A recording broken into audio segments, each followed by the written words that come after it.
The question of whether Jesus truly resurrected, as detailed in the Gospel of Luke, invites a careful examination of the narrative presented in Luke 24:33 and its surrounding context. This passage recounts the experiences of women who visited the tomb of Jesus following his crucifixion and death. Central to the argument is the nature of their claim that he had risen, a claim based on their observation of an empty tomb and a subsequent vision of angels who declared that Jesus was alive. The foundational text, Luke 24:33, states, "And when they found not his body, they came, saying that they had also seen a vision of angels, which said that he was alive." This account immediately raises questions about the reliability and interpretation of the events described. If the women's conviction that Jesus was alive stemmed solely from an empty tomb and a visionary experience, can this be considered a credible basis for assessing the physical resurrection of Jesus? The empty tomb described in the Gospel does not intrinsically confirm a resurrection. Its emptiness presents a phenomenon open to numerous interpretations. The women did not witness Jesus physically emerging from the tomb, nor did they encounter his physical presence at this moment. Instead, their understanding of the empty tomb's significance appears to have been influenced by a subsequent visionary experience, a vision of angels. This chain of events is critical, as it places the interpretation of the empty tomb's meaning into the realm of subjective experience rather than objective evidence. An empty tomb could signify several possibilities. The body could have been stolen, moved for burial elsewhere, or even misplaced. In ancient cultures, grave theft was not uncommon, adding a layer of plausibility to alternative explanations. The text of Luke provides no evidence to dismiss such possibilities outright.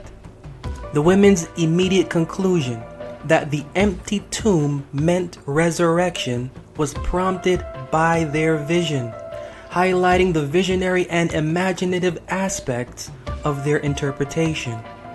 Luke's Gospel explicitly mentions that the women had also seen a vision of angels. This detail suggests that their proclamation of Jesus' resurrection did not arise from an empirical encounter with the risen Jesus, but from a visionary supernatural experience. In theological discourse, visions are often understood as internal or subjective phenomena. They may hold deep personal significance, but their verifiability as evidence is inherently limited. The women's vision, interpreted within the emotional and cognitive framework of their grief and expectations, could be seen as a psychological response to the profound trauma of Jesus' death. Visionary experiences in religious contexts are not uncommon and have been documented across various traditions and eras. They often reflect the deeply held beliefs and hopes of those who experience them. In this case, the women's vision of angels proclaiming Jesus' resurrection aligns closely with their faith and the hope for redemption they placed in him. However, the visionary nature of their claim introduces an element of subjectivity that undermines its evidentiary reliability. It is essential to consider the cognitive and emotional state of the women as they approach the tomb. The death of Jesus would have been a profoundly disorienting and devastating event for his followers, shattering their expectations of his messianic role. In the context of this emotional turmoil, the discovery of the empty tomb could have acted as a psychological trigger, catalyzing a visionary experience that provided comfort and hope. Cognitive studies on grief and loss indicate that individuals in states of acute emotional distress are more susceptible to experiences that may be perceived as supernatural. The combination of heightened expectation, deep emotional investment, and the dissonance created by the empty tomb could have contributed to the women's perception of a vision affirming Jesus' resurrection. In this light, the vision can be understood not as an external verification of resurrection, but as a natural psychological response to their circumstances. The reliance on a vision to substantiate the resurrection introduces significant logical flaws. First, the visionary experience does not inherently validate the claim of physical resurrection. A vision, by its nature, is an interpretive event rather than a factual one. The women's report does not provide verifiable evidence of Jesus' physical body being restored to life. Instead, it reflects their internal processing of the empty tomb's significance. Second, the chain of reasoning, empty tomb leading to a vision and then to the proclamation of resurrection, relies heavily on assumptions rather than empirical evidence. This lack of direct, observable proof weakens the argument for a literal, physical resurrection.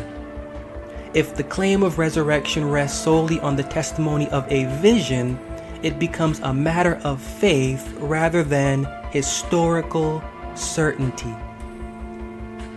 Based on the account of Luke 24:33, it is reasonable to conclude that the proclamation of Jesus' resurrection by the women at the tomb is grounded in a visionary experience rather than concrete evidence.